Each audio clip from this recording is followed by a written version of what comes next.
Welcome to all of you once more. So I think Sandeep Marwah could join, right? Yes. So let me start with what is about today's discussion and why we have chosen this topic, workplaces in the post-lockdown period. Usually, I often see that architects and designers are talking to architects and designers for their community to listen. It's usually, within the zone for rich content and bringing in content which is useful for the industry. We thought of why not to bring in the other stakeholders from business can bring in different and important insights. We are dealing with a crisis this time, and businesses are looking for solutions from architects and designers for restarting and managing their workplaces in a better way, in a much better way.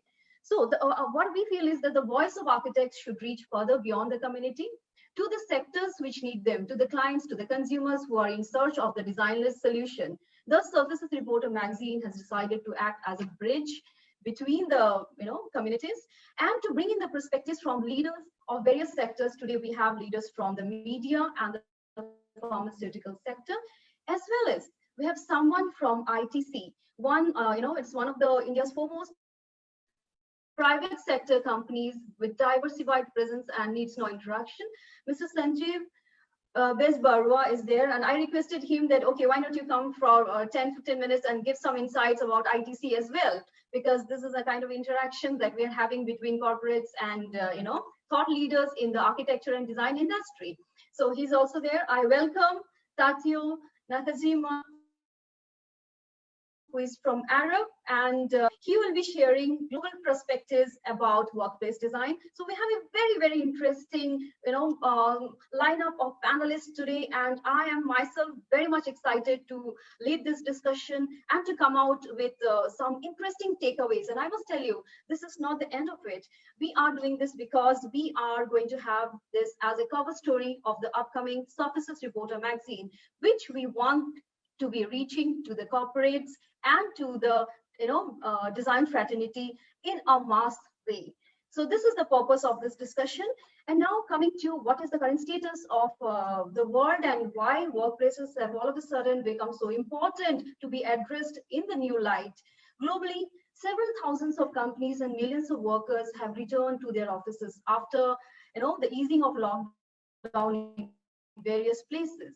The country where the earliest cases of coronavirus were reported is being watched by India, as we are looking for clues on what easing of the lockdown measures would look like and how the reopening of the economies would be. So, as we know that the COVID-19 pandemic continues to spread rapidly, disturbing normal life and global economy. In the absence of an established treatment, social distancing has emerged as the only solution to contain the corona spread. How has, my first question goes to Mr. Jimmy Mistry. I would like to know and start with you, Jimmy. How has COVID impacted the commercial real estate segment? Let us come on the same page about the status of the real estate segment and the commercial real estate segment before we move to workplaces in particular. So, over to Jimmy. Good morning to all. COVID has been a black swan event. If this was a natural disaster, but let's say it was floods, it was earthquake, it was any form of natural disaster, you could have seen the physical destruction. In this case, the destruction is psychological. It has affected the human being. Everything else is the status quo. Everything remains the same as pre-COVID to post-COVID. It is the human being, the psychological aspect of human beings that has been really shattered. We realize and acknowledge the fact that the commercial angle is so high that so many of the businesses will never see a light at the other end of the tunnel. Might be 30% of them, might be 35% of them. Right now, we do not know because the situation is so dynamic. Coming to commercial real estate, last year, India had its fantastic run on commercial real estate, and if surveys are to be believed, it's about 45 million square feet of commercial real estate that was offloaded, which is a record of sorts anywhere in the world. This year, whether even 5 million square feet would be offloaded is a question mark. How many will continue to still occupy out of the 45,000 square feet is a question mark. already landlords and tenants are in dispute over the percentage of discount or the slashing of rent that should happen.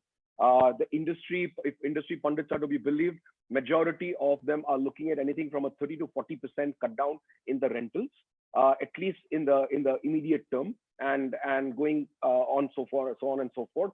So commercial real estate is in a difficult situation, and not to forget the human psychology aspect that I've told you about. So this is one aspect of it. The second aspect of it is Indian mindset of entrepreneurs and business owners has always been sasta sundar tikau. So now if they realize that working from home is a reality, and somebody who had a 10,000 square feet office, MSME I'm talking about in particular, I'm not talking of the multinationals, and can manage now with 3,000 square feet, believe you me, you are never going to see that 10,000 square feet again. This is the end of the road. People are going to downsize, and downsize with vengeance, because cost cutting is the only rupee saved is rupee earned. So for every entrepreneur, cost cutting, and even large organizations, they have taken cost cutting to a different level. Having said that, as soon as post-COVID, when people return back to their offices, let us start from the building entrances. The building entrances are going to be with some kind of a sterilization spray, be it ozone oriented, or be it any of the new generation technologies and antibacterial sprays that we are talking about. For their goods and for their bags, UV trolleys and scanners would be there. Just as we have baggage scanners, you'll be having a UV scanner that will disinfect the parcel or the bag that you're carrying along. We go inside, the elevators will become touchless. They'll be voice activated and controlled. A lot of the local elevator companies have already come up with their own versions. The established players, as usual, are the last to respond to any crisis. And the big brands are still to install voice activation within the elevators, even though, according to me, technology-wise, it's a piece of cake. There is nothing in it. It can be retrofitted. It can be finished off. So you move into the elevator. Social distancing norms in elevators is going to be a question mark. For a 15 passenger elevator, are we going to take 3 people and make a huge queue of people wait outside for entering their office? If you logistically work out in a building like India Bulls or anywhere else across in India, the queues can be as long as more than an hour to just enter an elevator, if you really go strictly by the social distancing norms. Story outside the buildings are very different, because you want to do social distancing within the offices, blah, blah, have 30% people come back to work in shifts. All of those things are being worked out. What will happen to the average Mumbaikar or the average Indian who's going to use public transport and get there? And I'm especially talking in category A cities. I'll come to those questions again. And thank you for this insight that you've given about the real estate. So what Jimmy has told us just now is that commercial real estate is in a difficult, situation. Sasta Sundar Tikau is what India, most of the Indian population had always been looking for. And aaj ke date mein, they now know that ghar se kaam karna hai and ghar se shayad karna padega. And he has also talked about downsizing. Yes, downsizing is a reality according to Jimmy. So I would like to go to architect Raman Sikka. And I would like to know what is his opinion and what kind of perspective he has about the real estate segment. Yes, architect Sikka. Good morning, everybody. As I think Jimmy put it very nicely, that an event such as this, what we are all witnessing, the sheer scale and the suddenness of it is going to be hugely impacting, almost everything that we know. The impact, I'll say, will be divided between short-term, mid-term to possibly long-term. I don't think we can even discuss long-term right now. But on the short-term level, I think everybody is going to be worried about cost-cutting and therefore conserve resources in every way that you can. So we will look at companies either renegotiating the rentals or re-looking at the quantum of space that they want. Many companies will definitely shelve any expansion plans that they may be having. So this is going to be a huge flattening of the curve for real estate in all. For the office sector in particular, I think we're looking at a very, very significant and a slower growth of pace over the years, because first of all, I think creation of office space as a real estate industry will not happen for some time now. So only users will have to be really upfront, coming up, asking for a certain amount of space. rethinking how they want to use it, and then only taking it out. So the real estate industry will be, I think, definitely impacted in the midterm. In the short term, offices will reorganize and still survive and have to move ahead. Thank you, Architect Sikka. So what Architect Sikka has told us right now about his perspective is that he sees the market in a short term, mid term, and long term perspective. In a short term, people are going to conserve a lot of resources. They are going to keep things for the future, saving things for the future, and probably negotiating all these rentals, and there might be a pause in expansion plans and all that. So that's what's important. I would like to know from none other than Mr. Anil Khaitan. I'm looking towards you, Anilji, to share what the corporate segment is dealing with right now. Anilji is someone who is representing a lot of corporate sector, mid-sized companies. He had a president of PhD Chamber of Commerce and Industry, and currently he's he's the chairperson of the startup committee of ASSOCHAM. And I know Anilji is very, very active in every segment, and I'm looking at you, Anilji. Thank you, Vertica. Thank you. I'll basically address the pharmaceutical segment and then come to the office. During this pandemic, the Indian pharmaceutical segment has played a stellar role, both in India as well as worldwide. And the best thing is that President Trump has understood the prowess of the Indian pharmaceutical industry.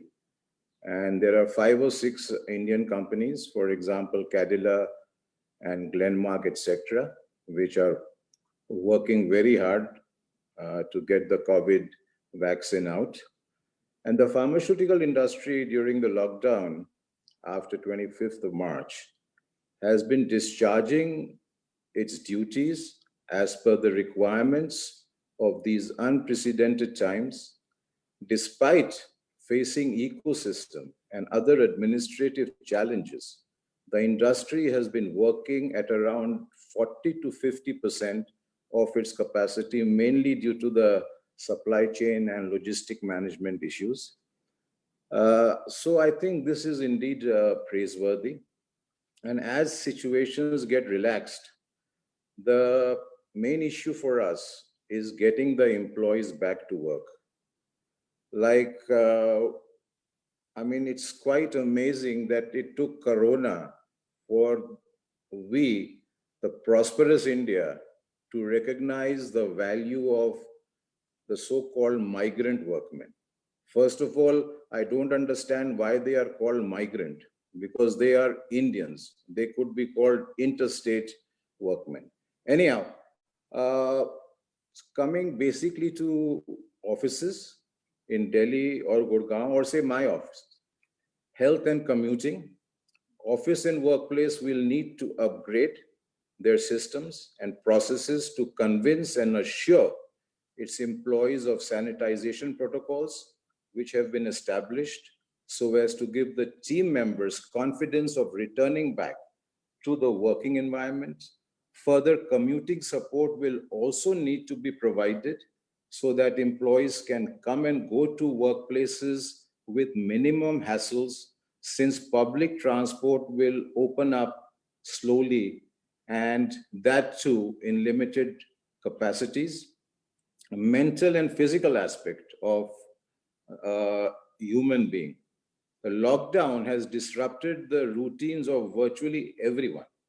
It has taken a toll on the mental aspect of well-being. Further, with activities restricted largely, any physical movement or exercise schedules may have also been adversely hampered.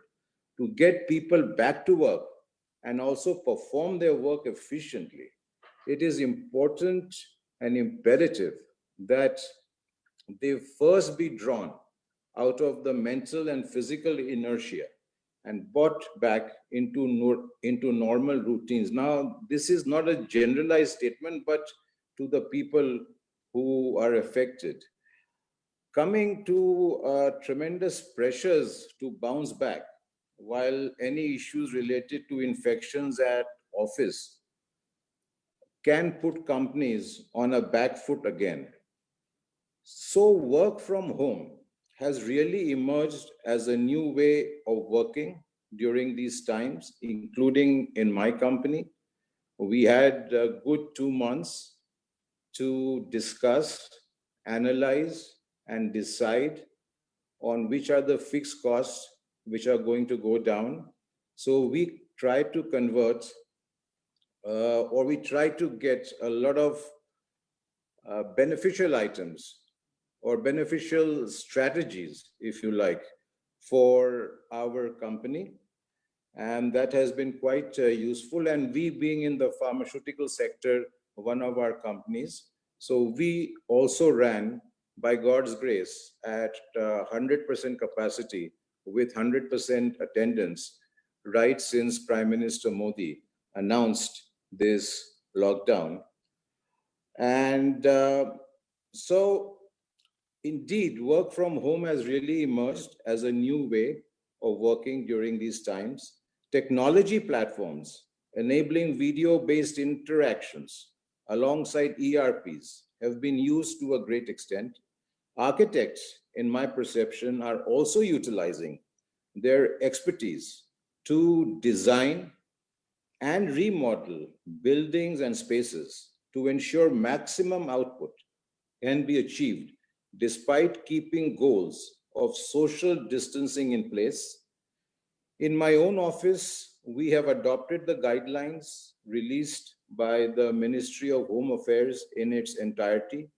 They are robust and all-inclusive. We will take strict measures to enforce regular and thorough sanitization alongside maintaining social distancing. We will also leverage from technology to see how best we can incorporate work from home in our daily office schedules, as well as technology in the office, basically a contactless technology, which a lot of instruments are now available in the markets.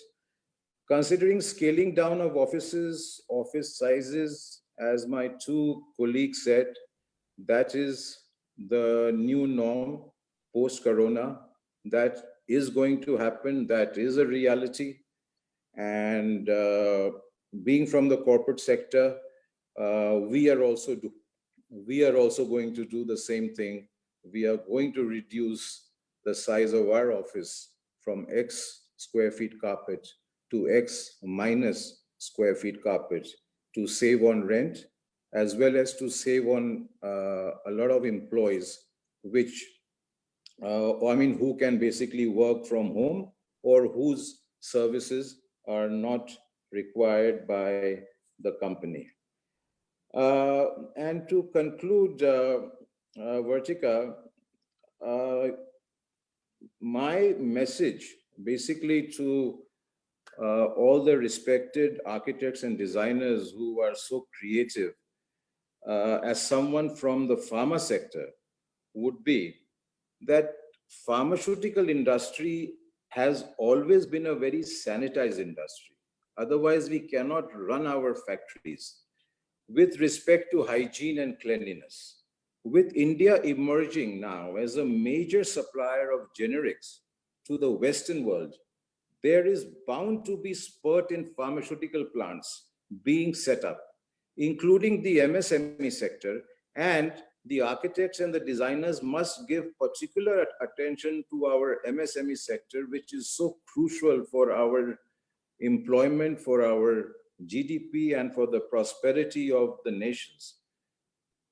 This presents a good opportunity to the architects to well verse themselves with the strict compliances and guidelines, which I'm sure most of the architects are, which are demanded by various health authorities worldwide when establishing pharma plants.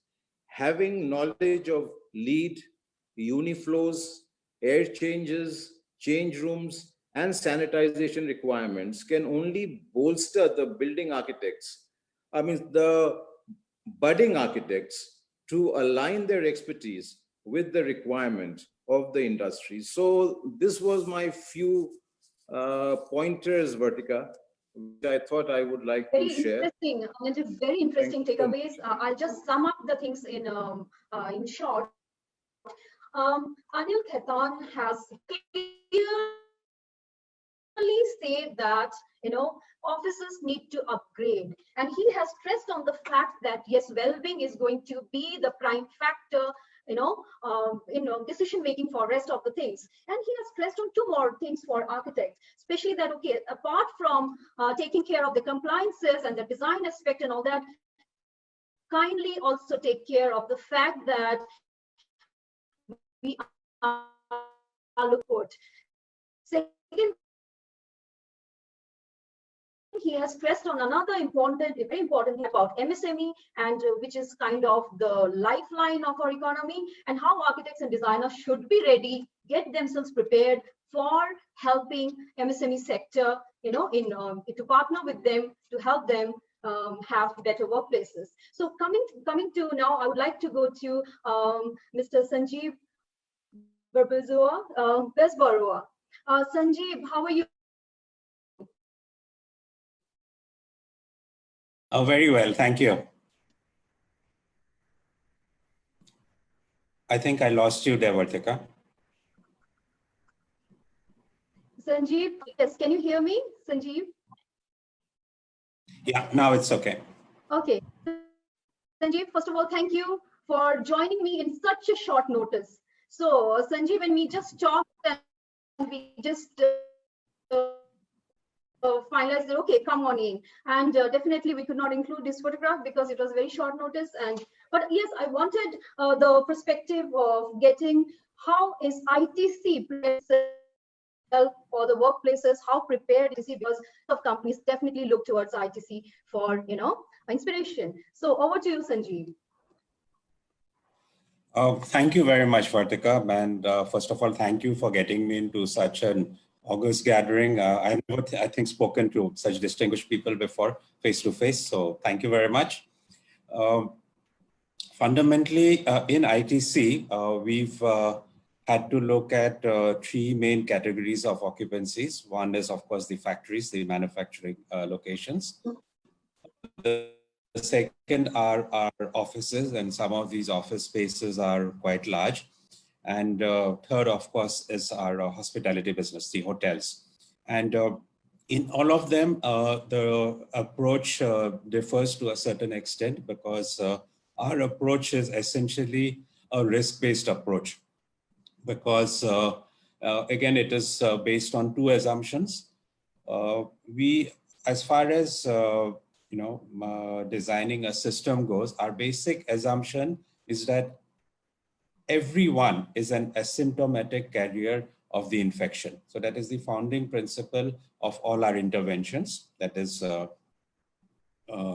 number one. And now the second assumption is that we can never make any space aseptic. I mean, we make efforts depending on the reality, but these are the two founding kind of pillars. And based on this, we have a very SOP-driven structure where starts from kind of preparing the workspace for occupancy to kind of maintaining it. And like I said, the objective is to maintain the, or control the possibilities of infection, and also to give a measure or a communication of confidence to the people who would be occupying these workspaces. So that is how we start. And we begin by what we call a perimeter approach, where to the office or the factory or the hotel, each and every entry point of man and material are identified. And we kind of, it has an upstream and a backstream approach in the sense that if the workers are kind of need to be, they are picked up from their place of work, the bus or the coach they come in is sanitized before they get in. they also have to follow a sanitization routine before they get into the vehicle. When you reach the factory, there is again a series of, checks which are undergone. And I will not detail out all the steps here because that would be fairly kind of getting into a lot of details. But it includes elements like somebody mentioned about the sanitization of all the bags and the material which come in. And for that, right now we don't really have a grip on the technology for sanitizing. For example, the courier packages they come in. So where we don't have that, there is a cool down period which is specified. So they come in. They are kept in isolation for a certain amount of period before they're allowed in. Within the workspace, there have been huge changes in practices such as the air conditioning system, and where we have tried to minimize recirculation, which is not always possible because it requires significant, structural redesign. And though we will be kind of working towards it. And it would have implications, of course, on your energy costs, on your GHG emissions. And we would, I think, learn to work with that. As of now, processes for, I know some of the distinguished speakers also had talked about it in terms of how do you, get people to use the lifts in a way that you don't get crowded. Right now, our experiences are kind of still developing because office occupancies are low. I mean, the principle again for going to your workplace, other than a manufacturing unit, is that you go to office only if you really need to go. Otherwise, there's no need for you to come to office. You work from home. And so since occupancies are low, we are able to maintain those kind of limits. There are certain other practices which have been built in, say like when people are within the workplace, everybody walks in a clockwork direction so that nobody crosses each other in their paths. So, you go around follow a path, which is basically, you follow the movement. So these are practices that happen. In the environment, we definitely, the whole attempt is to, in fact, we are going for certification of the hospital industry sanitization standards in our hotels, because the clientele that you are addressing, the assurance they would seek is entirely different. And therefore, the scale of interventions are at a completely different level. And, we also worried about how the hotel industry would develop. So it's like a lot of learning happening. But fundamentally, if I were to kind of leave one takeaway for the group, is that, like I said, it's a risk-based approach, depending on what amount of controls you are, which is feasible to achieve or which is necessary for that particular work environment. And based on that, a very structured, SOP-driven processes implemented. I hope that suffices.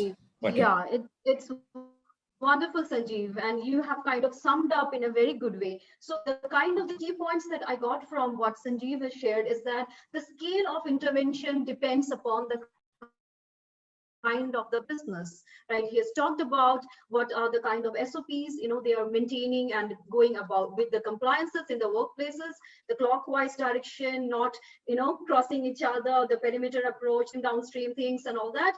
But however, when it comes to hotels and all that, is a different kind of things that they're looking at with the certification for sanitization from, from the hospitalization point of view. I think whatever is required in the hospitals. Is that so, Sanjeev? You meant about the certification. Can you elaborate that?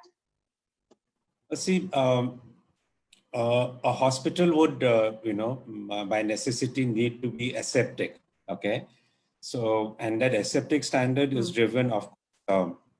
Again, by what you control that gets in. It's how you maintain your air conditioning systems, what kind of air purification systems that you would have. These are all driven by hospital aseptic condition requirements. And as architects, you all would know what it involves. And this is exactly trying to build into our premier hotels. So inside, that is the condition you get. I mean, just to give you a simple example, a vehicle which would go, say, for a guest pickup. That vehicle, of course, I mean, before it goes for duty, I mean, the outside is sanitized, that's one part of it. But the interior of the vehicle actually goes through an ozonization process where an ozonizer is put in. And obviously, the driver won't be there for around a 10-minute cycle. And after that cycle is over, then you have an oxygenation process. And by that time, of course, the driver also would, need to go through a sanitization process, not just of hands and all, but he completely wears fresh uniform, changed, freshly laundered. So it's done in that manner. And, so that is the kind of which is followed. Thank you, Sandeep. We have got a pretty good insight about how ITC is taking care of the workplaces and various kinds of their businesses. So I would like to now quickly go to Dr. Marwah and understand how the media industry is facing our guest from London, Tateo, so that I get the global perspective before I get to all our esteemed panelists from India, who are going to share a lot of insights about materials, design, and other aspects in the workplace. So over to you, Dr. Marwah. Yeah, thank you. I would like to know, how is the media industry taking the challenge? Yeah, let me recite two lines first. कि सभी दिशाओं से शुभ सुंदर भाव विचार भरे नित अंतर पुण्य धरा बन जाए स्वर्ग ये मेरे यत्नों से करुणा कर. Hey Lord, give me good thinking, give me good feelings, so that I can do good deeds, and through my good karmas, I would love to this earth into heaven. Well, let me just give you brief about media and entertainment industry. We are the sixth biggest industry in India. We are touching now almost 230,000 crore rupees turnover. Around about 1 million people are working in this industry, and another 1 million people we are supporting in associated industry like hotel and tourism, travel and transport, outdoor catering, and things like that. In total, I must say that when I say media and entertainment industry, then we cover print, radio, television, cinema, new media, theme parks, events, and music.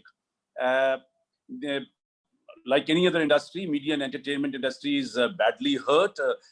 If I give you a basic statistics, we are almost 11,000 theaters in this country, and 1.5 crore people watch cinema every day. When I say radio, we have around 325 radio stations. We have 950 television stations, and the largest number of news channels in the world exist in this country too. We have around 40,000 newspapers. We have 4,000 national dailies. Then we have something like 1.2 billion mobile phones, out of which 40% phones are smartphones. That means around 48 crore phones can entertain you. They have a internet connection, and you can use different applications on them. Now, why I'm telling you this? Because this is the size of the industry, and half of the industry is badly hurt because of this COVID-19, and half of the industry has suddenly grown in this industry, because I've been listening, everyone is talking about negativity, but then fortunately, some part of the media and entertainment industry has suddenly grown.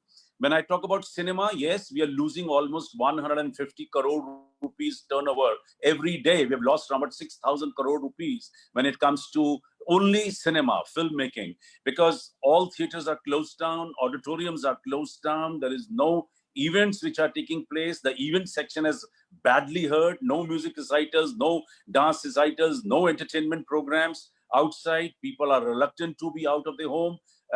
Open air theaters have gone to dogs, let me tell.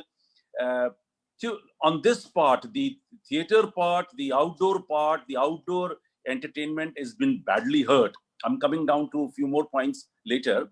But then suddenly the entertainment has taken a different shape. It has shifted to indoors. And television channels, they have grown by 40% in last 4 months, especially the news channels, because that has become a necessity for you and me to write in front of television and to know what is happening in the world today, because you can't go out. All the newspapers, they have become e-papers suddenly, even if they were thinking about it, but this was a time when they have converted themselves into e-paper, though they have lost around 50% of their turnover, because nobody wants to actually have a newspaper delivered at the gate. Probably it may be a career for COVID-19. And the most important thing which has given to this industry is the gaming, which has grown around 700% in these 5 months. And the new applications, the new apps, most of the entertainment has slowly and gradually shifted to mobile phones. And this part of the media and entertainment industry has grown, and which has probably given a sense of little confidence to people that yes, we can exist, we can survive in this industry, we don't have to run this industry. The biggest problem of this industry is that most of the people who are working in this industry, they are on freelancing basis, they are on ad hoc basis, they are on job basis. And since shootings are not taking place, new serials are not taking place, so probably the entertainment side of the television is going to suffer, and probably from next week you might be seeing all those repetitions and old serials from the stock, because no new shooting has taken place in last 5 to 6 weeks. And the industry is instantly short of the new product. Same thing has happened with the feature films which are absolutely ready to release could not. Half the films could not be completed. So there's a massive loss of interest, loss of positioning, loss of face. This is happening every day. But on the other hand, OTT channels like Hotstar, Z5, Netflix, they have grown much better, and probably many filmmakers are thinking of shifting their even expensive films on these OTT channels, so that at least these films should see the light of the day. Now coming back to the changes, the architectural changes, my concern with this industry, because there is going to be a massive change now in this industry. Number one, theaters. Now, the most important things, nobody's going to spoil, throw, or crush the theater, but then the changes we have to bring in, because social distancing is going to remain for the next 2-3 years, mind you. So the most important thing, probably all the 10,000 theaters and probably another 30,000 auditoriums in the country, they need change. So many architects are going to get busy with this because we now need a large and a big preamble areas. You know, so far we've been trying to have a small entrance to any of the best of the auditoriums, but now you need large preamble areas so that social distancing can be maintained right from the beginning, the minute you enter into these auditoriums and theaters. Second major change, because so far the decision, what we've been actually working with our Film Federation of India, where I'm on the board, 33% is going to be the attendance in auditoriums. So that means a theater, like the single screen theaters, which are generally carrying 600 to 1,000 seats, you know, they are all theaters, they are all seats to be removed, because for how long you can keep on sitting on old chairs or maybe new chairs, keeping next 2 chairs vacant. So it's disheartening for the film producer, for the distributor, even for the viewer, that he is actually watching a film in an empty theater. So all the sitting arrangements to be changed, all the floors are to be vacated, and a resetting of either the same chairs or probably better and luxury chairs, because that's how the whole system is going to come back.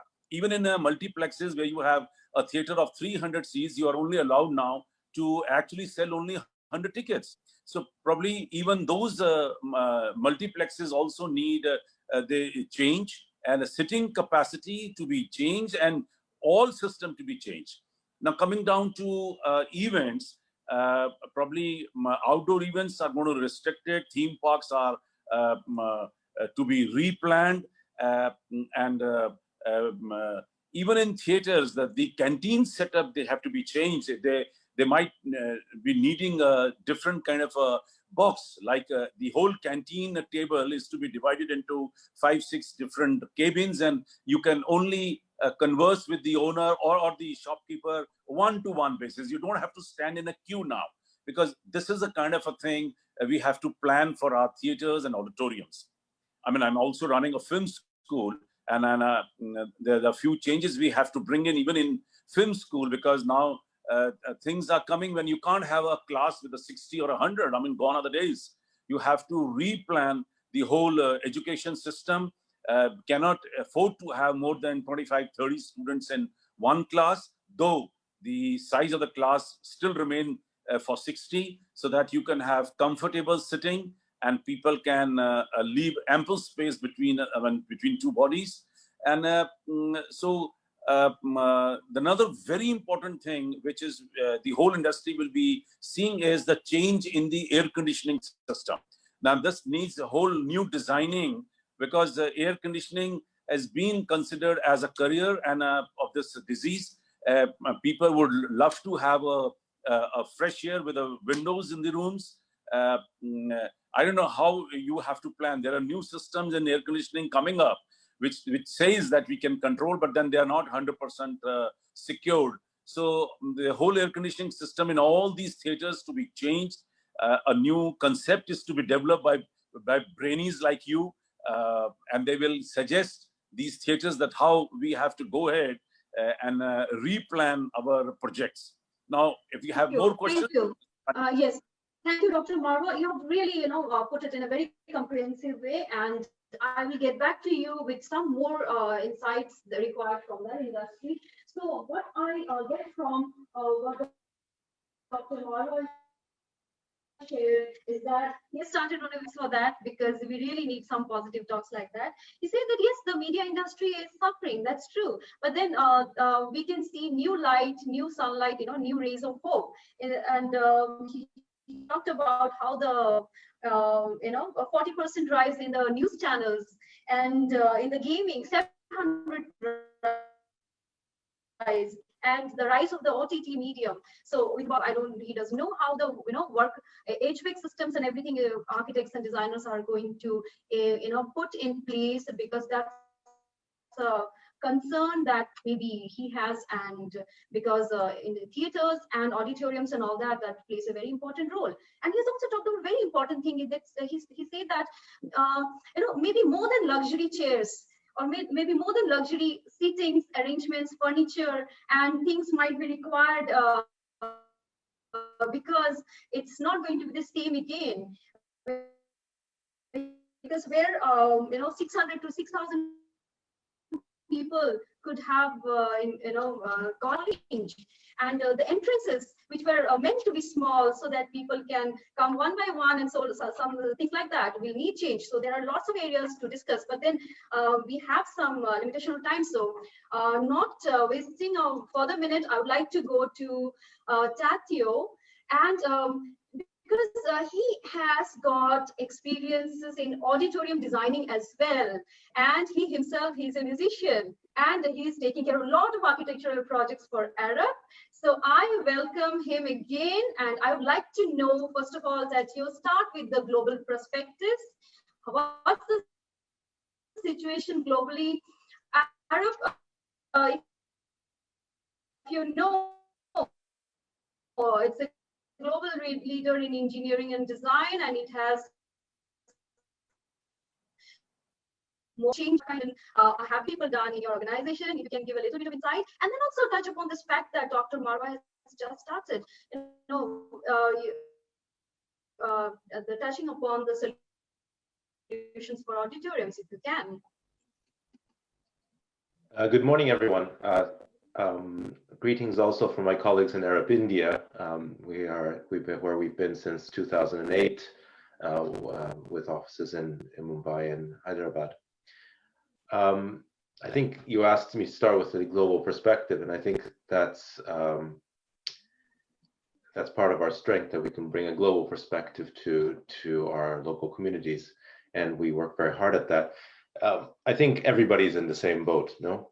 we are all dealing with something that is a pandemic that has a social and impact on us that we haven't experienced in this way, certainly for a long time in living memory.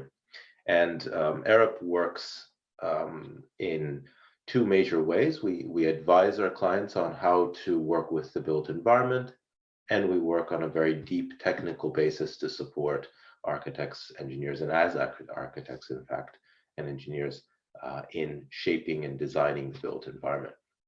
And like we have been working, applying our design expertise and the tools, modeling tools that we have in aspects such as people flow, social distancing, all of the dynamics of planning for coming back into the workplace, thinking about security issues. We have actually developed proprietary AI-driven thermal scanning and other tools that we are working with clients to see how that can help, but also thinking about effective ways to deal with wayfinding, ticketing, security, etc.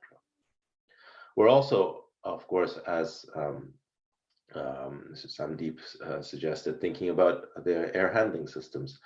We are mechanical engineers, and for theaters in particular, Mr. Sandeep, I can tell you that some of the things that we have been thinking about are not the complete redesign of systems, but looking at how through auditing we can actually find where the risk areas are and help to resolve them.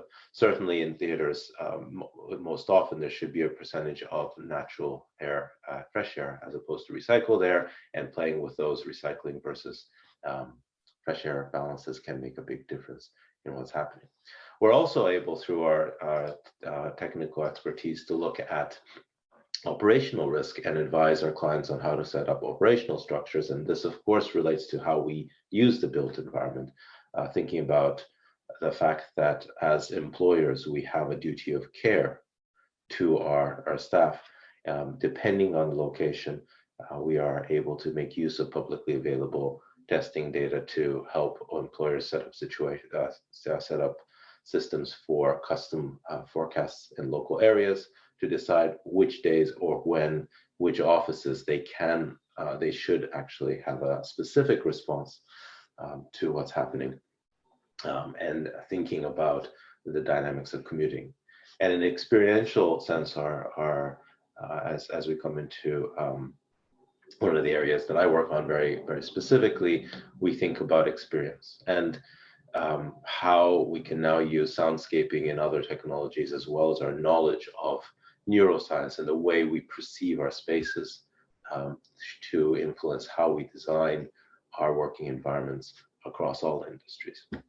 One of the biggest, most interesting discussions actually I've been part of in the last few weeks, I think, is really about perhaps why we come into an office and thinking about the purpose of actually coming into an office in a time when we are able to work more from home. There are, I think we've all experienced that there are specific things that are challenges and specific things that work better.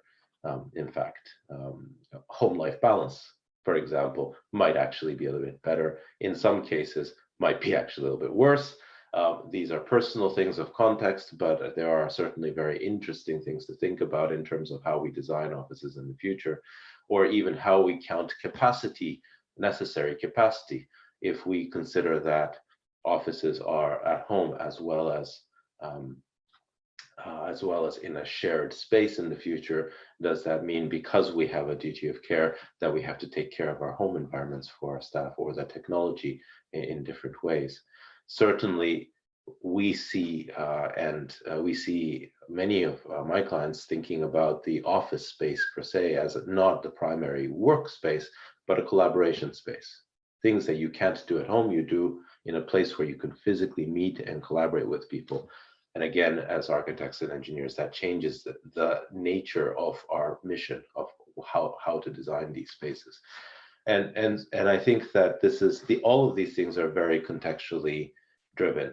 Some places for you, every city, I suspect, but certainly under guidance from your government in India is different from guidance, let's say, in the UK or in the United States, and the context of social trust in government, all these things affect what you can do. It may be that in certain places, the home conditions are not enough, and therefore efficiency is impacted. If you allow people to work from home, only at an office environment, you can create an environment of efficiency. All of these things are always in transition. And so primarily, I think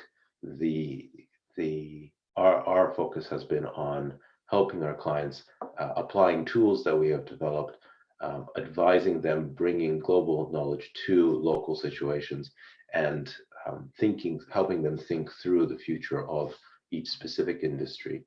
We are fortunate that we are active in many industries where we have people who are very deeply involved. I myself, I'm very deeply involved in arts, culture, and entertainment globally.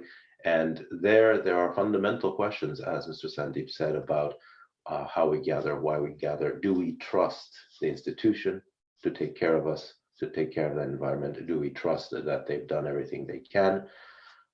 What are they offering? Is it that there is space? Is it even viable to do it that way? And at the same time, a definite shift of activity that includes virtual and also physical. But interestingly, I think in this period, a greater value placed on those things that we really want to do face to face and in a different way than what you can do on a computer screen.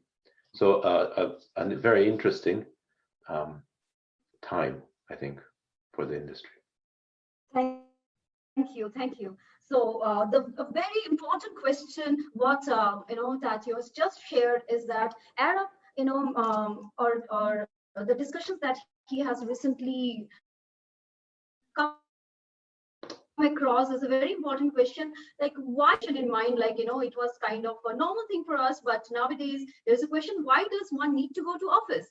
Whether there's really a need to go to the office, or that work can be done from home. So workplace, offices are no more going to be looked as workplaces, but as places of collaboration where team, when they need to collaborate, should come together and reach the office. And probably they will kind of, in the coming time, we may also see employees booking slots and seats in the offices. Right, so this might be truth. So anybody would like to add anything to the perspective? Because I will now fast move to the aspect of designing workplaces, and I would like to start with maybe Kshitij. Yes. One thing, please unmute yourself. You want to add one thing, Dr. Marwah? Yes, please. Okay. There's going to be a tremendous change, because from outdoor to indoors, as I said earlier, now I'm talking about your industry, because the people who have a space and people who can afford, probably there's going to be a now entertainment room within the house.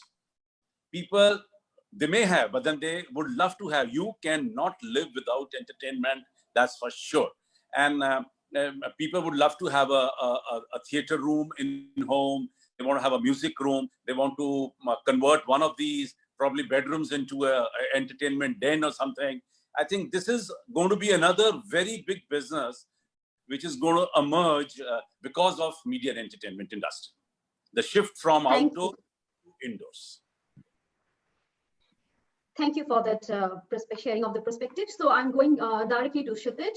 Kshitij, I would like to know what is your perspective about the kind of the changes that we will see in the workplace design, and why? Thank you so much. Good afternoon, and a big hello to all the panelists as well as all the viewers who are watching this. Some very insights coming thus far, and now looking at a ringside view as well as from a little bit from a global perspective. I think it would be interesting to sort of see how the workplaces have evolved in the first place, and then probably chart in terms of how we are sort of going to go ahead. So probably at the start of early 20th century, when the workplace sort of came about, typically desk-driven workplaces laden with typewriters and rotary-dialed phones, and today the technology has changed significantly, and probably I think all of us here probably have seen the workplace evolve to what it is today to a great extent. Essentially, from a very rigid sort of a workplace to what we today would like to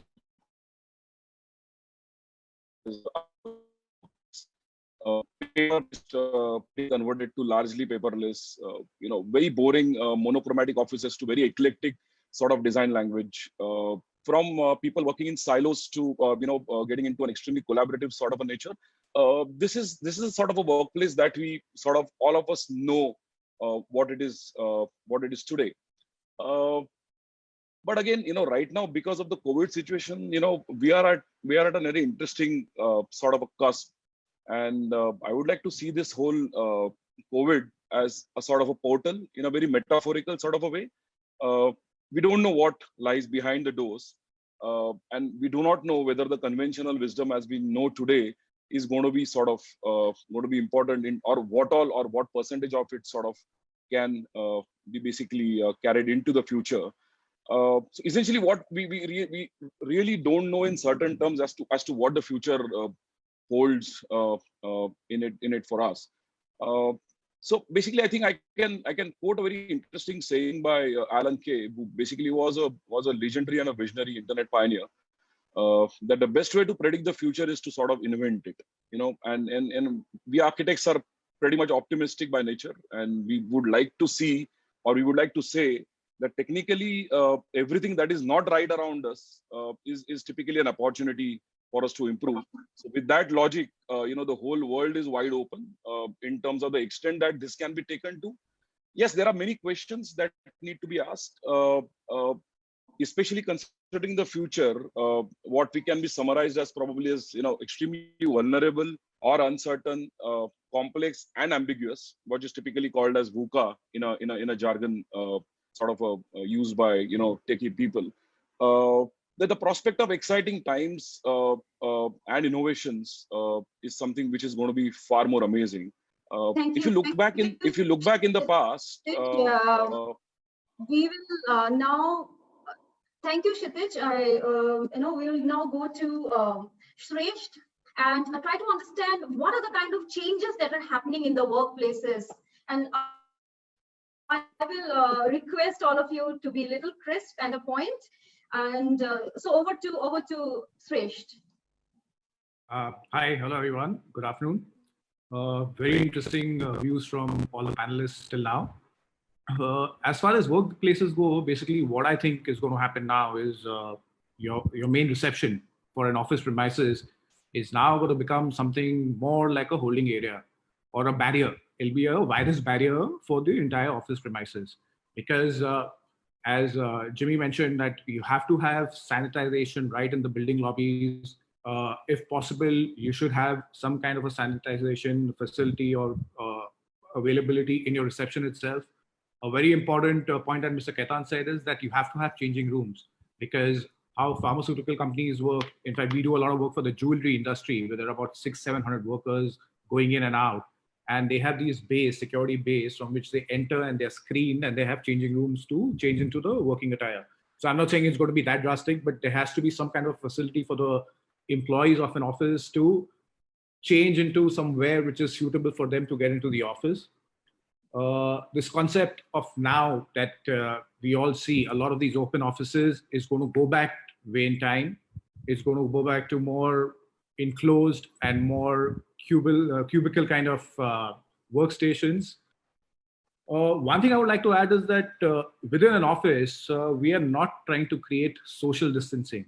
What we want to create is a physical distancing, because, trust me, after 2 months of lockdown, you want to interact with people. You want people to interact with each other. It's been 2 months of being isolated. So a very important fact is that it has to be more of a physical distancing more than a social one. In terms of planning offices, how Bombay is, the real estate is so expensive. And in fact, all over India, the real estate, especially in the metros, is so expensive. So people used to be crammed up into spaces.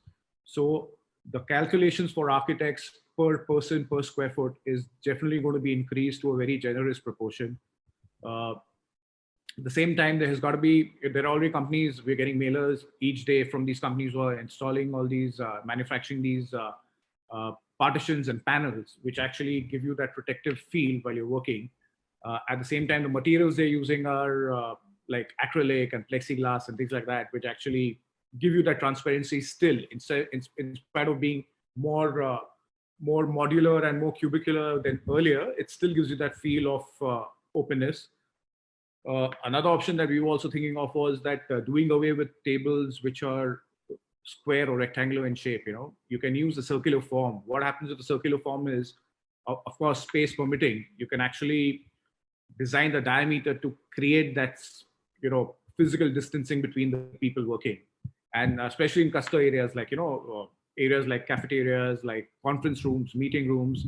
All these are the options that we are actually proposing that should come into the offices now. A lot of the trend is going to change to be working from home, because that is going to be the new norm. In fact, the West is... Thank you so much. You have outlined quite a lot of things together, talking about the open, the open culture coming to a kind of enclosures again. Is that so, Shrestha? You meant the open office culture might see a shift to enclosures, and it's not about social distancing, it's about physical distancing. Very, very important point, and we'll come to the wellness factor in just 2 to 3 minutes. Before that, I would like to invite Sudhira. Sudhira, I've been waiting to listen to you. I would like you to add your insights about designing, the changes that the workplaces will see in the times of. Good morning, all. Good morning, Vertica. It was nice listening to all the expertise, different viewpoints. So just in continuation of the design aspects, what I would say is, after a long time, after this like a post-lockdown, when people are back to work, are they still need to be in isolation? And what extent the isolation is needed? So as Mr. Kashyap was mentioning it, that I think earlier, yes, we had cubicles, we had cabins, and we had larger workstations. And how we are going to, later at one point of time, we all moved to open office systems, where we had a benching system where more openness and collaboration was possible. So with the current scenario, what I feel as my point of view, still we need to follow that to extent instead of completely going back to the enclosed cabins. And how as a designer, how we can make that very successful. And yes, of course, keeping the physical distance or the 6 feet norm, what everyone are talking about it. So in my opinion, I think we should still bring in that desk-based system with add lot more dividers, as he was mentioning, that acrylic boxes. So, or even the way how you arrange the workstations can be of like a staggered manner. Not just avoid facing face to face. So that would probably solve the purpose. And apart from that, focus on gathering places. That is the main key point. One is workstations and the gathering points. So gathering points like a cafes, instead of having a larger cafes, and have a smaller break spaces across the facility and have natural lighting. So natural lighting and natural ventilation will suffice the purpose. So that will address, I feel. So Sudhira, the two important points that you've added, you said like it may not go directly, to a enclosed kind of structure from an open structure. But we may have to go with desk-based system with a lot of more partitions, dividers and all that. And we need to focus on gathering points. Coming to these kind of interesting points, I would like to touch upon the important aspects that products and materials play at workplaces. Since, it's about, infection that can be spread through air, particles, surfaces and all that. So I would like to now get to architect Raman Sikka and ask him what are the materials and products that workplaces would see more and why?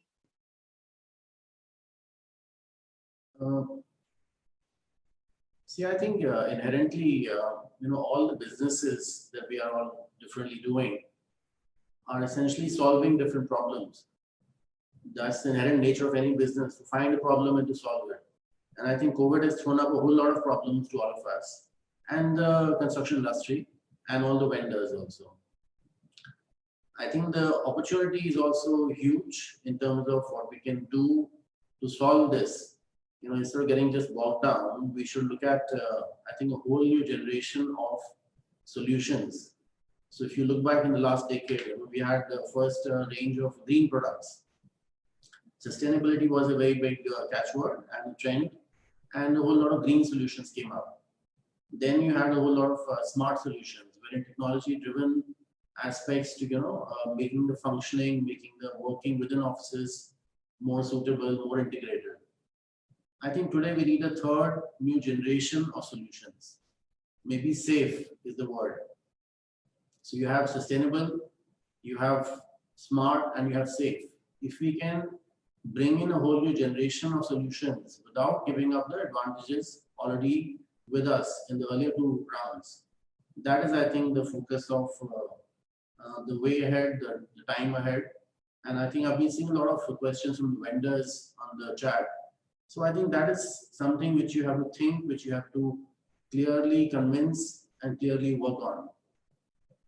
Now, whether it is products which are touchless, as some of us were discussing, whether it is products which are seamless, without joints, easy to maintain, whether it is hygienic products, easy to self maintain.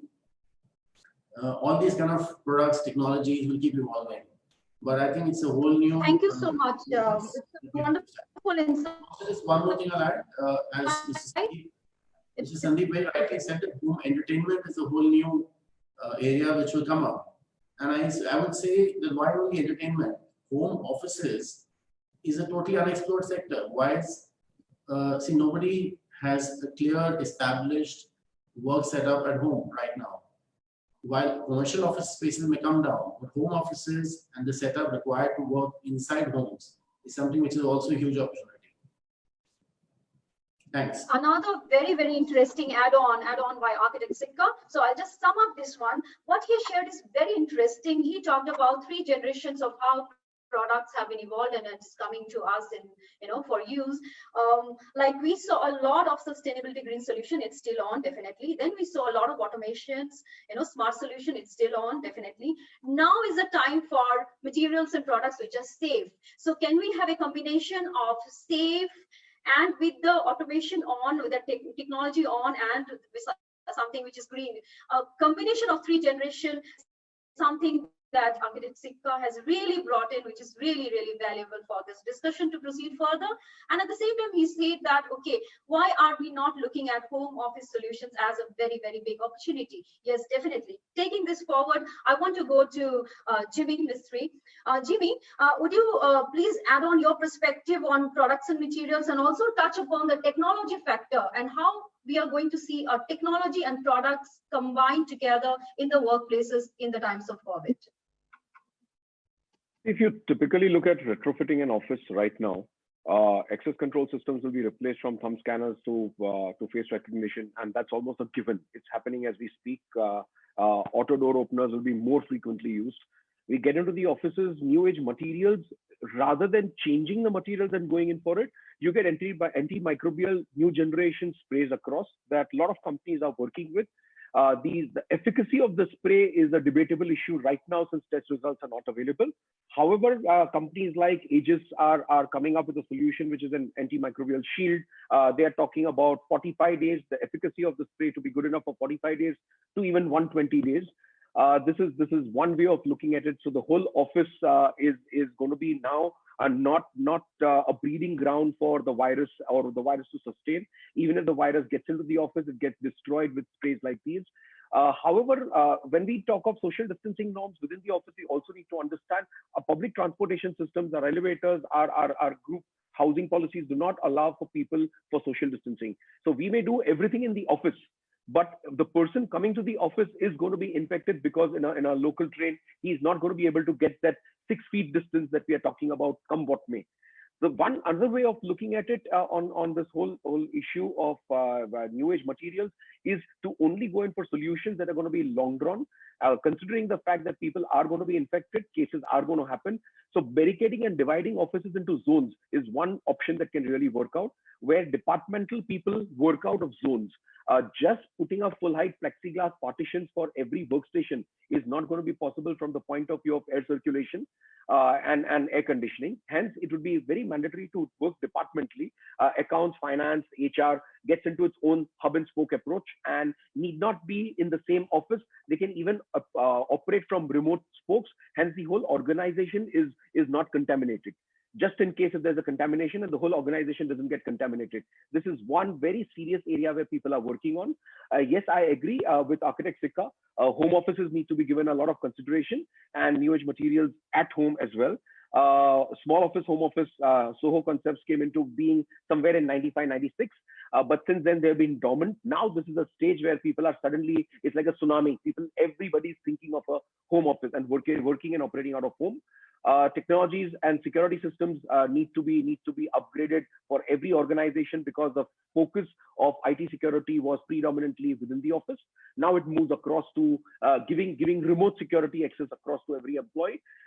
New age technologies can be incorporated, and touch-free systems and photocopiers would be voice command based. Pedal flushes will come into washrooms. So every touch point will be looked at. One area that's going to be really dismantled and redone is cafeterias within large organizations and offices. There was an experiment done by a Japanese company, I'm forgetting the name, where they took a UV ink and they proved it across to everybody within an organization. If a cafe were to run the way it was running pre-COVID, how many cases would be infected? And the percentage of infection was somewhere around 300% within a single day. And hence, cafeteria is going to be a complete taboo. We within hospitality industry are working out what will happen to our physical buffets. I'm sure the gentleman from ITC would be able to comprehend as well with me. So you need service staff, whereas offices was all self-service. Now the whole scenario will change within an office cafe. If you wish to run an office cafe, you need to serve the people. You cannot allow them to do self-service because contamination will spread. And these are areas that will change. Also flooring surfaces, a lot of learning to be brought in from the hospital industry, materials and products and surfaces being used in the hospital industry into homes, hospitality and offices. These are the products that will be the new age products that architects and designers will now recommend. So we are talking about antimicrobial fabrics. We are talking about use of copper as an element on doorknobs and door handles and stuff like that. So a lot of these changes, but we have a ready learning. Also, air conditioning that Anil ji spoke about is very critical. And again, people are going to go in for air conditioning, air quality audits, TFAs to be installed across, not just pulling in fresh air from outside without treating it further. The filters need to be changed and higher capacity filters need to be added. Also, isolation of air conditioning needs to be done from zone to zone. And that's where, again, going back to my logic of departmental segregation, because the way air conditioning systems traditionally were designed in offices, it's not always possible to go ahead and contain it into a zone. It was all shared common into the open areas and workstation spaces. So zoning of air conditioning and dividing physical barriers and partitions, that's again one more thing that will happen. So a lot of changes. It's very dynamic. It's extremely dynamic. We are learning each day.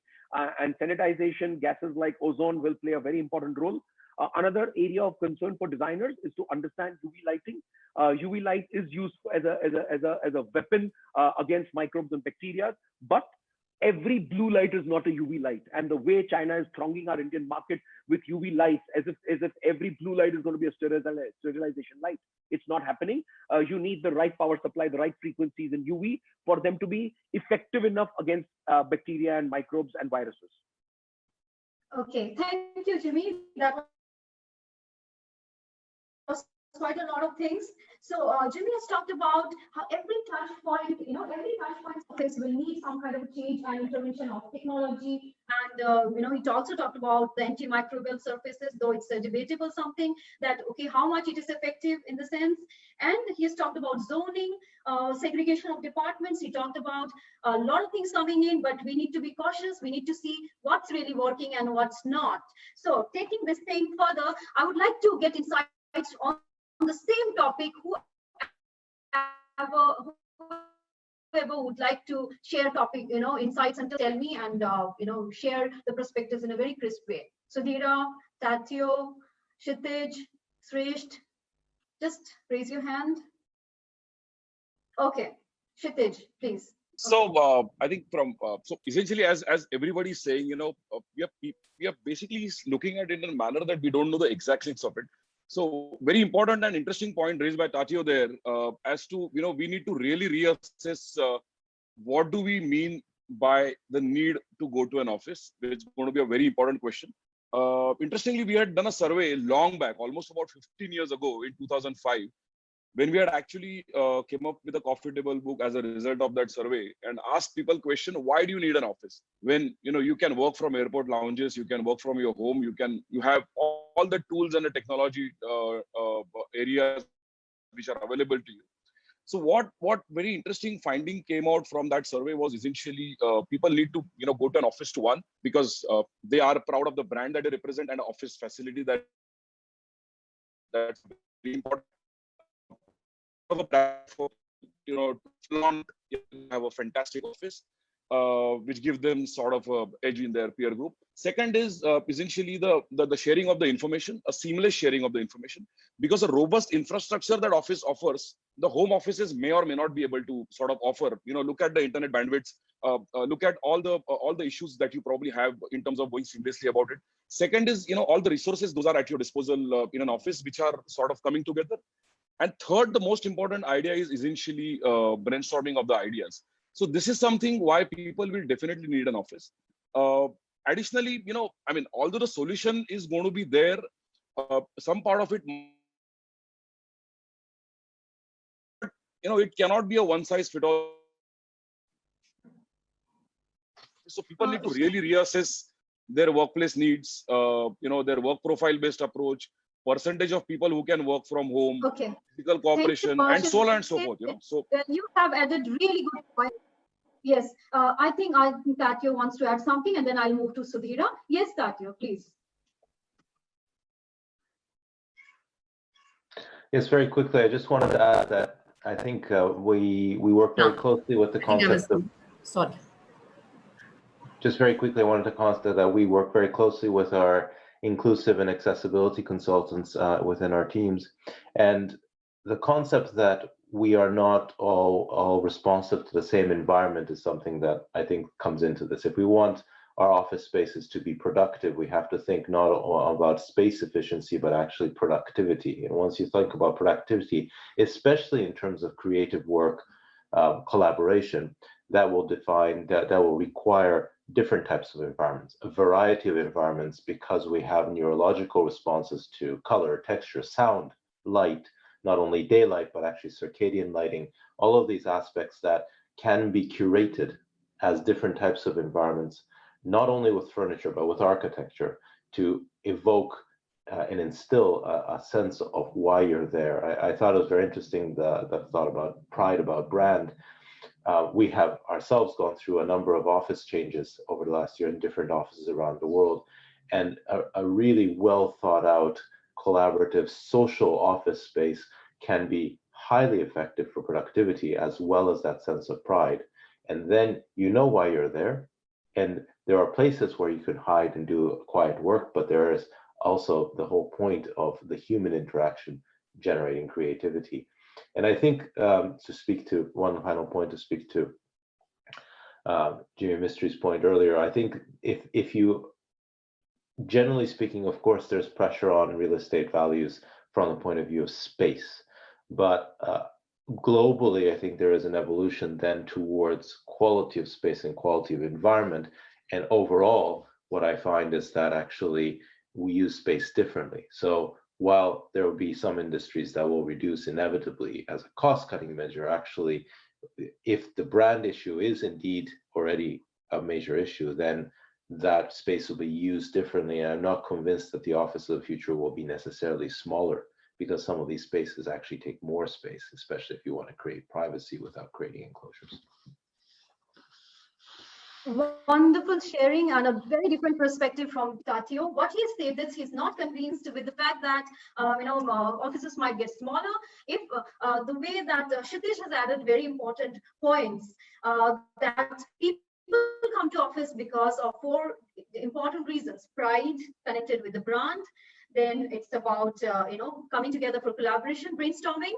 Then it is about getting a lot of resources together, and the seamless integration of various resources that we find in the office, right? So offices are going to be there, and Tateo feels that yes, if brand is a concern, then people may not downsize, rather they may try to use that space in a more valuable way. So moving to Sudhira, I would like to add on the wellness factor, because see, as things are happening, with masks, wearing the masks and not able to talk and moving in a clockwise direction, and with so many dividers dividing us, so many things dividing people like anything. People are human beings, are social animal, but we need to have that wellness factor in place. Okay, make people feel good. So Sudeep, if you can add the wellness factor, and if anyone can add after her, I'll be glad. So over to Sudeep. Yeah. So coming to the wellness factor, so it is becoming a mandate for considering the current scenarios. We need to have a wellness factor into the office space.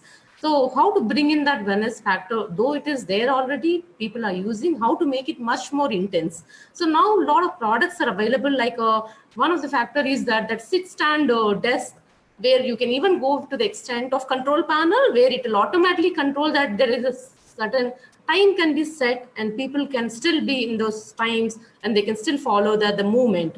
So, and that is one of the factors we can consider. And there could be a chance of, like, as a norm says, that from the glazing to the workspace all around the peripheral, we still be leaving some space. So that space can also be utilized for maybe personal yoga spaces. That could be one of the ideation we can think of, because social gathering, definitely big no for social gathering, and there's a need for social distancing. And another important thing what I want to highlight is, as a part of wellness, the PA system, which is built in by default in all the offices, why can't we think of, like, in a regular, like, intervals, we can still think of some kind of like stretching exercises which can be announced maybe 4 times a day, 3 times a day. The simple techniques like that from their own work desk, they can still do that, which will add as a lot of difference for the people's performance, and lot of fresh air has to be pumped in. That is, I think, is must. And then the recycling of air is one of the very important factor. We can all think about it. And natural light coming in, these are the factors should be thought of.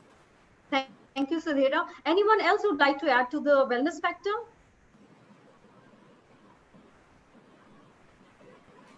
Anyone else who would like to add to the wellness, health, and environment factor? And also one more point to add, even for the sick rooms, for example, that it is mandate for providing sick rooms. Now, picking up the brain from the healthcare industry, what we can also think is that we can still bring little negative pressure to that space. Therefore, the space is isolated. So people are not thinking that, yeah, my space is next to the sick room, and that feel of that will go away. So that could be one of the important factors we can consider. See, one important point here I would like to make is, sure, one point I would like to make is, all this while the workplaces, the way they stood today, came as a given to employees who were coming to workplaces, putting their blind trust in them that they are, by default safe. Now what is going to happen is, basically that, as an architect, I think the very important responsibility that all of us have is to sort of bring about that intuitive sort of sense of safety and wellness that people will perceive, moment they sort of walk into that place. Because unfortunately, the fact is that the risks of corona and COVID are essentially unseen. Unlike the risks that probably typically fire and earthquakes typically might have. And, they are at a risk from their own, colleagues who probably might be asymptomatic or so on and so forth. So how does this irony sort of work, where what we are saying is that a collaboration or a physical collaboration may be out of question and people will be moving towards a virtual collaboration, but then we are losing a very important relevant information that typically goes on in an interaction, which is your body language, or smells, or eye contacts and stuff like that, which is a very important part in terms of how human interactions sort of take place. So I think as an architect, I think the very important part is to sort of bring about that intuitive sense that people will feel that, yes, my office is sort of safe to enter, as it is sort of safe in terms of the way it would behave in terms of emergency evacuations and stuff like that. So getting that feel of safety is going to be something which is going to be very important for organizations going forward, as a very subtle point. Yes. So, is it possible yes, to make a point? Yeah, sure. Please add. Vertica, is it okay if I make a point? Yeah, sure. Please. Okay. I just wanted to kind of take off on the point that Mr. Tateo said about the emphasis on productivity. I think that's an extremely important takeaway, because all of us have to realize that we'll be working in a system where all the fat has been sucked out. There is no flex in the system at all. So it's a very, very constrained system that we have to find the solutions, whether it's wellness or you talk of the sense of security or continuity of business that we are talking about. We have to keep in mind that we really have to find solutions that, at this time more than any other time, you really, extract the last penny's worth. I mean, that's going to be an important consideration. And with this thought, I will take leave because I'm sorry, I have another call that I have to join. Thank you, everyone, and really appreciated being part of this conversation. Thanks again. Thank you, Sandeep. Vertica, can I speak? We'll talk very soon. Yes. Vertica, okay. So according to me, there has to be mitigation of risk. Every organization, as soon as post-lockdown they open up, their finances are already stretched and strained drastically. The biggest of the organizations are going through this. The smaller ones are absolutely, it's a bloodbath. People are wanting to mitigate the risk. As soon as an organization opens up, and no matter what we try and do, there are going to be positive cases. The organization individually or office by office on a floor, today they are locking a whole building. But in commercial buildings, it may not be possible to overnight lock down a whole building just because one office has had a case. What will happen is the organization will also go into a self-learning. They will want to mitigate the risk. The minute, let's say, office of XYZ company has been locked off, all their work has suffered when everybody else is working. Today, everybody is in a lockdown, it's okay. But when everybody else is working and one particular office goes into a lockdown, it's going to be a major issue. They will want to mitigate the risk and they will have to decentralize. Last whole decade has gone into centralizing operations from small offices to one office to a campus. Today, they are talking about breaking it down, decentralizing, mitigating risk, which is a reality. So no matter what we do, this risk has to be mitigated. And it's a fact for any organization. We as design consultants have to guide our clients to mitigate the risk, which is the most critical element. No matter what you do, there are going to be cases. And even the same is applicable in hospitality industry. No matter what you do, you will get guests and you are going to contaminate your place. You will shut down. So how soon can you zone your facility and mitigate the risk across and get back to business? So today, very important point. Afforded. So Jimmy has been stressing on this even earlier, that zoning is very important, and actually decentralization is something that architects might be and would be suggesting their clients to do, so that if certain area is kind of getting infected, not the entire operation is getting affected. Is that so, Jimmy? You wanted to express this kind of a thought? Yes, I think Jimmy is unmuted. So, Shresh, you wanted to add something to it? Please do. Yeah, so basically what I would say is that work from home. So my brother-in-law is working in London for a very big company. They have about 900 employees. But what's very interesting is the workstations in the office are just about 600. It's 2/3 of the capacity of the office. They have a very big cafeteria with a lot of these meeting pods and these meeting cubicles and things like that for the staff. But my brother-in-law, almost 3 days a week, is working from home.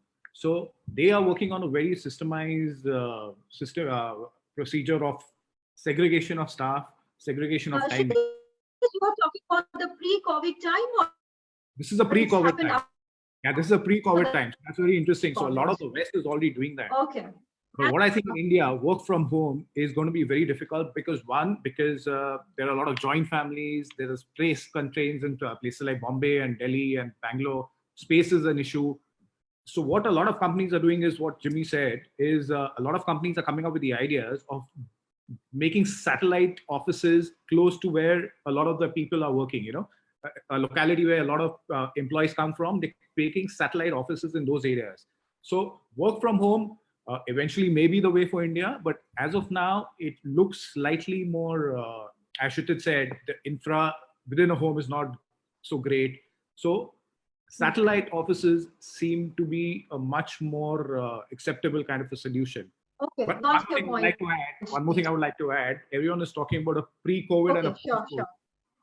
Sure. Everyone's talking about a pre-COVID and a post-COVID. I truly believe even the post-COVID has two aspects to it. One is the pre-discovery of a vaccine and one is the post-discovery of a vaccine. And let me tell you, the way India is and the way the world is, once the vaccine is out there, and as Mr. Khaitan said, they're working with a lot of these, the pharmaceutical companies are at it. and working for a vaccine. I won't say things will go back to normal immediately, but sooner or later they will. So the new normal won't be a normal for very long. That's what I feel. Okay. So I would like quickly, to I would like to add, you though, that have something? I think Sure. I would like to add that I agree with that, and especially I think people have distressingly short memories. But I think that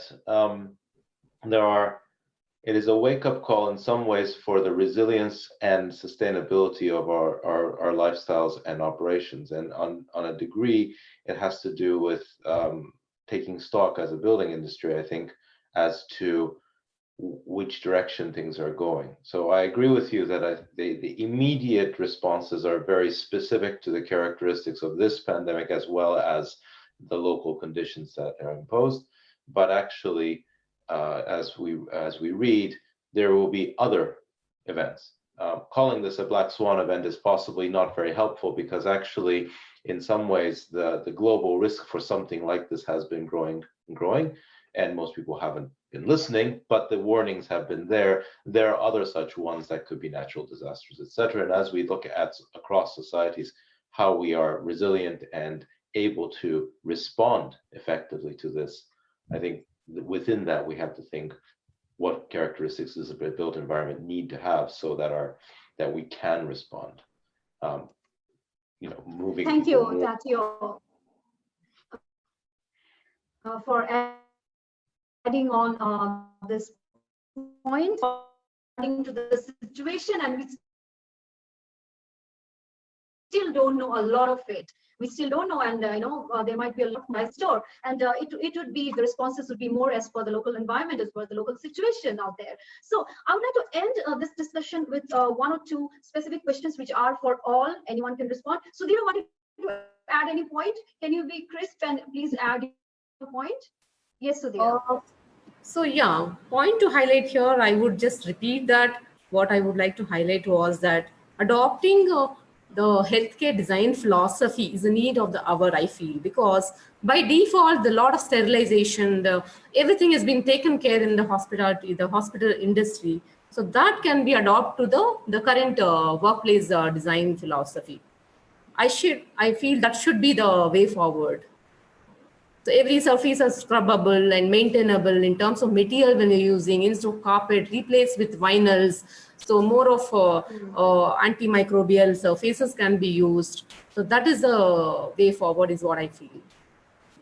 Right. So, and also there is one interesting Marwah, there's another interesting point, sorry. There's something called cerussite paint. So where it can even bring in increase the oxygen levels, maybe things like that. That is what we need to think of using for the facilities. Wonderful. So Dr. Marwah, you have been listening to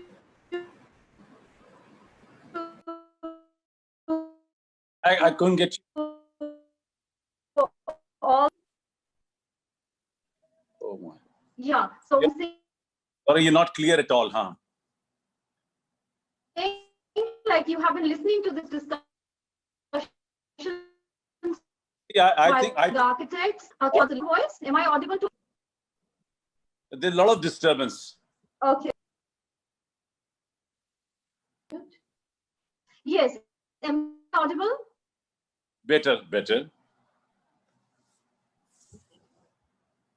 Okay, fine. So, Dr. Marwah, I wanted, you have been listening to the discussion talking about various kinds of materials, suggestions for the corporates and all to zone out, to decentralize, and to take issues case by case, situation by situation, and as for the local environment.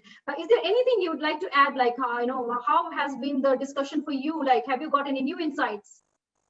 I think it's a wonderful, a very gainful session. I have noticed many things which probably I think I might have to use immediately, even in my own studios. And the first important thing which came into my mind is that now I have to have a separate entry for film studio, a separate entry for audio studio, separate entry for my office. Office is to be divided into different segments so that there should not be any hodgepodge. I don't want now staff to be together let them have separate entries, separate exits, and they are more in isolation rather than in a bheed bhad. And intelligent people get take, get the takeaways for themselves. And I knew that Dr. Marwah must be doing it in a very session. They're also getting the good takeaways. So now, my question is to all of you. What are the key recommendations as architects and designers? One key recommendation from each one of you that you'd like to give to corporates looking at ensuring the safe return of employees. One key insight, one key point that you'd like to give to the corporates, looking at ensuring the safe return of the employees. What is the one takeaway that you'd like to give? Yes, Jimmy, starting with you. Vertica, post-COVID, working class population, office-going population is going to be divided into two parts. People who psychologically enjoy and like working from home, do not want to travel, and they will make the provisions. And hence, they will be ready to even compromise and switch jobs to companies and organizations. They are offering the facility. There is a second type of working class community, which Mr. Limaya pointed out, who are wanting to be associated with the brand, who want to be there because they are working for a Coca-Cola or they are working for XYZ organization. Those are the employees who will come what may, never be happy at home. They want to get out of the house. They want to go and work in an organization. So there is going to be a lot of people quitting jobs, moving. This whole situation, I'm using the word again, is very, very dynamic. Looking at the commercials, they may continue to work right now, but given an opportunity, they will want to move to a TCS, which is offering 75% of its employees to work from home. And it is, again, very industry specific. You cannot use one rule for all industries. What's applicable to a creative industry is not applicable to others. But by and large, people will want to work out of their homes. That's my gut feeling. I may be wrong. Whenever possible, and especially the people in cities like Mumbai and Delhi who are traveling 4 hours a day, will definitely want those 4 hours a day to be more productive and stay at one point, or might be going to a hub office. And I'm very, very strong in promoting hub offices so that that particular department and division works close to their home, works in that area, contains their and mitigates their risk of contamination, and serves the organization far superior and better. I end it with that. I would like you to add on the point.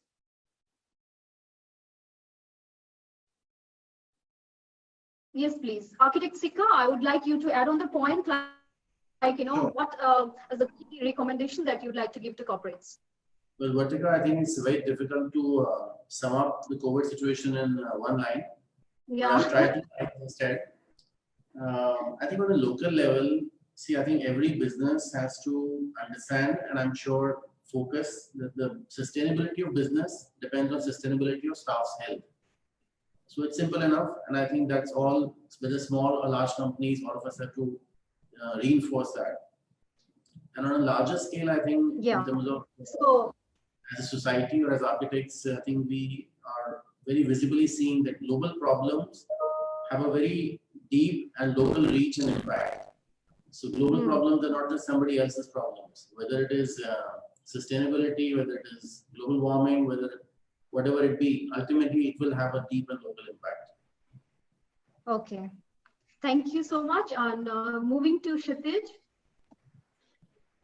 Thanks, Vertica. So I think having understood thus far, so basically all of us don't know the exactness of the situation. So rather than being speculative about, what can be undertaken as a solution, I would rather focus on, what is it that we need to do as a fraternity on the whole.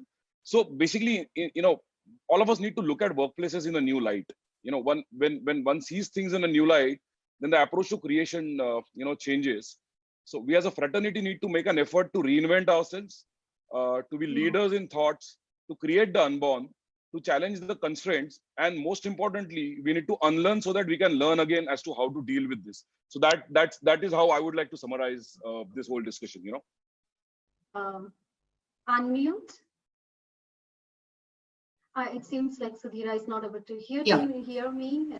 Yes, Yeah. So what I would like to say is, to summarize this, I think the physical well-being and emotional well-being should be met while designing the offices, and that is the need of the hour. And providing that the the clean and the sterile spaces can be assured. That is where the employee can be confident to come back to work. Because definitely, as someone was saying that, I think working from office is definitely a need for, I think continuous working from home may not work in my opinion, because as a man being a social animal, we cannot continuously work from home. There could be a shift at least, maybe say 50% of the times, still you maybe need to go to office and connect well physically with people and how we can collaborate. So these are the three factors I would like to highlight and summarize. Yeah, so Sudhira wants to say, and Sudhira wants to, tell the corporate offices that yes, please take into consideration the well-being and the physical and the emotional well-being factors. So coming to Tateo and Sresht. Sresht, you can start with, yes. So what I think is obviously as designers, the new plans would obviously have to cater to the new now in terms of physical distancing and XYZ. But what I also think is the plans need to be very flexible, because this kind of a situation, as it said, it is not going to be, no one knows what's going to happen. So it's going to be a lot of wait, watch, assess, and act. So the flexibility in plans is going to be very crucial and very important for the coming few months, hopefully, not longer, but at least the next few months, the flexibility that we do in terms of planning is going to be very crucial. Okay, so it's important for the corporates and the architects both to understand that, there is no one solution fit all, number one. Number two, there cannot be something that's going to be a solution that can be lasting. We cannot say that, because we need to, understand the situation, wait, assess, and then act. This is what Sresht has really put forward. And I'm moving to Tateo. And yes, Tateo, what is the, recommendation? What is the point missing? Or what is the point that you'd like to put across to the corporate companies operating in India and looking towards solution for workplaces? Look, I think what I've heard from everybody here makes sense to me. And I think that the concept of resilience, of how you can respond to different challenges that we will all face in the future is very important. In that sense, designing generally for the minimum standard is probably increasingly not a very resilient standard strategy. I think the message I would contribute is that the challenges you're facing in many ways are unique because of your context, and this is true in every country, good and more challenging. But at the same time, we are all part of a global community and a knowledge, and we certainly at Arup are very focused on how we can learn from our experiences across the world to help everybody we work with. And so I can only say that there is a lot of work to be done. But as Sudhir said, we are social animals. We are collaborative, creative people. And to do that, I think we need a balance of different working environments to give us the best productivity and outcomes. Very, very true. Very, very true. So what Tateo has expressed again is about the local context, which will be very, very, very crucial, and in determining how architects and designers approach any workplace or upgradation of any office place, workplace for any corporates or for any space at all. The point is that we need to take in global information. We need to be more engaged. We need to get engaged in this, need to come together in order to learn from each other. So with this point, I would like to conclude this session, and definitely you all are going to read about the entire discussion in the coming issue of Surfaces Reporter. So I will conclude with a comment that has recently come from the CEO of Barclays. He has said that, see, the notion of putting 7,000, 8,000 people in a building may be a thing of the past. Like the way that Jimmy has already told about decentralization, zoning and all that. So these are the kind of things definitely we are going to see a lot now in corporate offices, corporate buildings and all that. People will always need physical space, and they will always need to meet face to face, like Sudhir has stressed several times that no, we did not divide them at all in that way, but we need to, understand their well-being, the emotional, like Tateo has also stressed on the same thing. And so offices will be required, but the context, but the way we use and consume the office space might change completely post what has happened. And what Shrestha is really putting that, see, we don't know the future. It might be a pre-vaccine or a post-vaccine kind of a thing. So post-vaccine, all of a sudden we might have a very short memory and forget and get back to things we don't know. We don't know the future. But one thing is certain that yes, at present, architects and designers really need to be, like frontline warriors for the office places to evolve to the new need, to the new situation, for the healthcare centers to be more emotionally, ready to understand people's need, and also to enable these places to really evolve from what stage they are looking for. This is architect Raman Sikka is very interestingly, he has said that, see, we need to understand the problem, that there must be a solution. So there is a problem, and I'm putting forward before all of you to the fraternity. The problem is offices need to restart, and they don't want, the corporates do not want